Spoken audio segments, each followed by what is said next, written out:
Hi guys, welcome to my channel. In this video, I'm going to review an authentic pirate coin.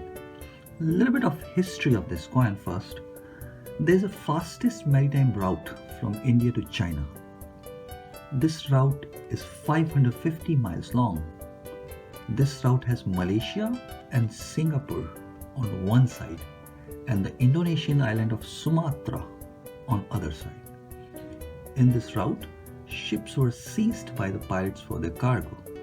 In the late 18th century, the pirates struck these coins in Palembang, a major port in Indonesia.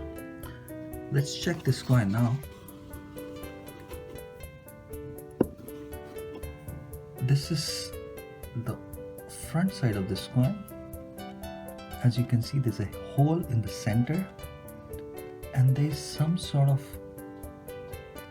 wording on the front side. Let's check the reverse side. There's no wording or any portrait on the reverse side. Basically, this coin is very thin and it looks like it's stuck in some sort of a metal sheet. The value of this coin is somewhere from $20 to $25, and you can find certified coins somewhere from $100 to $200. It's very hard to find certified coins. So guys, if you like this video, please subscribe and share. See you in the next video. Bye bye, take care.